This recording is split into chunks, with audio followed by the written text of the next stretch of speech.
Noche de los cristales rotos. La conciencia de un soldado. La noche era fría en Berlín y el aire parecía impregnado de una tensión que podía sentirse en la piel. Yo, Helmut Weiss, me encontraba de pie frente a la sinagoga del barrio, con la orden de proteger de mis compañeros mientras ellos cumplían con su deber. Era noviembre de 1938 y la noche de los cristales rotos acababa de comenzar. El sonido del cristal roto resonaba en el aire y con cada golpe mi estómago se contraía un poco más. Me habían entrenado para obedecer, pero nada me había preparado para aquello. Había sido un soldado leal. Había creído en las promesas del régimen, en la idea de una Alemania fuerte y unida, capaz de vencer las humillaciones del pasado. Pero esta noche, mientras observaba a los hombres a mi alrededor arrojar antorchas contra los escaparates de las tiendas judías, sentía una duda crecer en mi interior como una sombra oscura. No era un soldado en el campo de batalla. Me sentía como un criminal al que obligaban a participar en un acto de barbarie. Los gritos de los comerciantes judíos resonaban en la calle, y en cada uno de esos gritos podía percibir algo que me resultaba insoportablemente humano. No siempre había sido un hombre en uniforme. Hubo un tiempo, hace ya muchos años, en que Berlín era una ciudad llena de esperanza para mí. Recuerdo mi juventud, los días en que mis amigos y yo corríamos por las calles adoquinadas, sorteando los tranvías, riendo sin preocupaciones. Mi mejor amigo David era judío. Vivíamos en el mismo edificio. Nuestros padres compartían el escaso pan durante los años difíciles de la posguerra, y yo nunca pensé que él era diferente. Para mí, David era como un hermano. Cuando las leyes raciales comenzaron a promulgarse, sentí que algo se rompía entre nosotros, un muro invisible que se alzaba y que ninguno de los dos comprendía del todo. Nos distanciamos, no porque quisiéramos, sino porque el mundo así lo ordenaba. Ahora, años después, estaba en esa misma ciudad, pero ya no era el joven despreocupado que solía ser. Era un soldado de las SS, y el mundo parecía haber perdido su color. Todo era blanco, negro y rojo, los colores del partido, los colores de mi uniforme. Y esta noche, mientras miraba la puerta de la sinagoga astillarse bajo los golpes, me preguntaba en qué momento todo había cambiado, en qué momento me había convertido en parte del odio que alguna vez había visto con desdén. El oficial al mando gritaba órdenes a los hombres, su voz ronca resonando sobre el bullicio de la destrucción. «Rápido, destruyan todo, no debe quedar nada en pie que les pertenezca», bramaba su cara contorsionada por una mezcla de entusiasmo y odio. Miré sus ojos encendidos y lo único que vi fue fanatismo ciego, una lealtad sin preguntas. Por un momento deseé ser como él. Deseé sentir esa certeza incuestionable, no tener que pensar, no tener que sentir. Uno de mis compañeros, Franz, pasó a mi lado. Él parecía disfrutarlo, como muchos otros. Me dio una palmada en la espalda, sonriendo. ¿No es maravilloso, Helmut? Por fin, estos parásitos recibirán lo que merecen. Asentí sin decir una palabra, mientras mi estómago se revolvía. No era capaz de compartir su entusiasmo, y algo dentro de mí empezaba a desmoronarse. Miré a mi alrededor los rostros de los civiles que observaban desde las esquinas, algunos horrorizados, otros con una especie de aprobación silenciosa. Me pregunté qué pensarían de nosotros, qué pensarían de mí. El fuego comenzó a expandirse, las llamas lamían las paredes de la sinagoga y el calor se hacía sentir incluso a varios metros de distancia.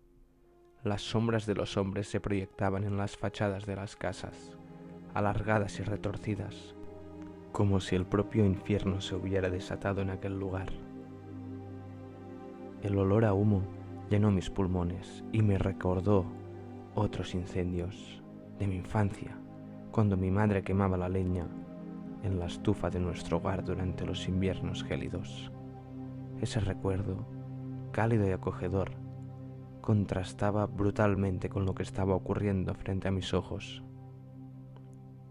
Un sonido quebró mis pensamientos. Era un niño, escondido detrás de un barril, sollozando. Estaba solo, y por su apariencia era evidente que pertenecía a una de las familias judías del barrio. Mis ojos se encontraron con los suyos por un breve instante. Tenía el rostro sucio, las lágrimas corriendo por sus mejillas, y vi en sus ojos un miedo tan profundo que me dejó paralizado. Era como si de repente me viera reflejado en él, como si pudiera ver mi propia fragilidad expuesta. Sin pensarlo, avancé hacia él, cubriendo el ruido de mis botas para que los otros no notaran mis pasos.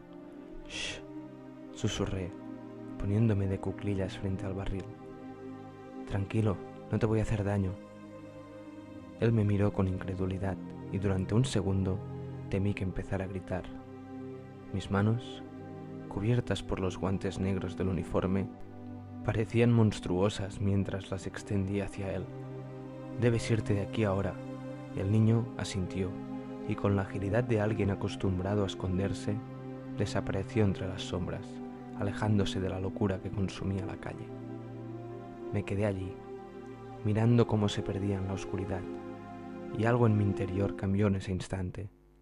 Supe que no podía seguir ignorando lo que estaba ocurriendo. No podía seguir justificando mis actos, pensando que simplemente obedecía órdenes. La realidad era que estaba participando en la destrucción de vidas inocentes y ya no había vuelta atrás. Las horas avanzaban lentamente.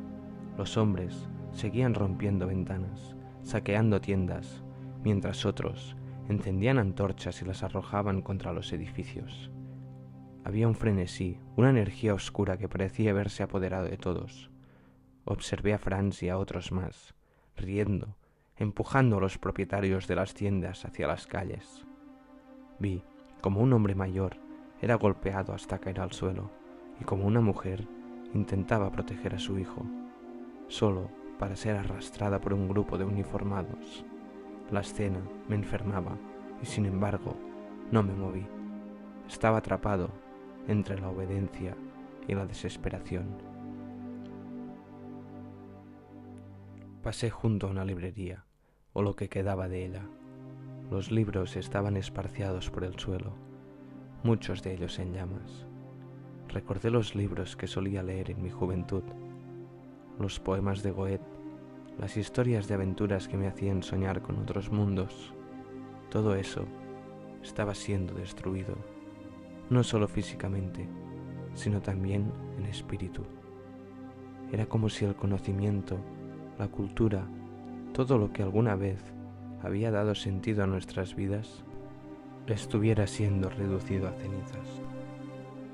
De repente, una voz detrás de mí me sacó de mis pensamientos. Era el general, mirándome como en el ceño fruncido. «Weiss, ¿qué haces ahí parado? Únete a los demás, asegúrate de que todo esté limpio».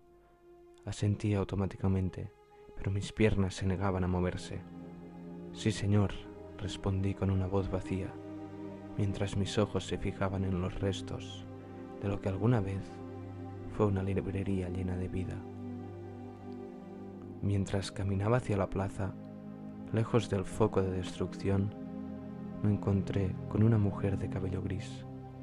Estaba arrodillada, recogiendo los pedazos de una mezuza rota. Me acerqué lentamente y ella levantó la vista, sus ojos cargados de dolor, pero también de desafío. No dijo nada, y yo tampoco. Simplemente nos miramos, y en ese momento entendí que no había justificación posible para lo que estábamos haciendo. La vi sostener el objeto destrozado contra su pecho, como si pudiera proteger lo poco que le quedaba, y no pude evitar sentir una profunda vergüenza. La noche se prolongó hasta el amanecer, y con la llegada de la luz, el horror de lo que habíamos hecho se hizo más evidente. Las calles estaban cubiertas de escombros. Los escaparates rotos reflejaban la luz del sol como heridas abiertas. Los edificios ardían, el humo se elevaba hacia el cielo y el olor a ceniza impregnaba el aire. Vi a los hombres volver al cuartel, algunos satisfechos, otros simplemente cansados. Yo caminaba entre ellos, pero no me sentía parte del grupo. Ya no lo era, si es que alguna vez lo fui. Sabía que esa noche me había cambiado. Sabía que no podría volver a mirar a mis propios ojos en el espejo sin recordar todo lo que había presenciado y permitido. Y así, con los ecos del cristal roto aún resonando en mi mente, comprendí que a veces la mayor batalla de un soldado no se libra en el campo, sino en su propia conciencia.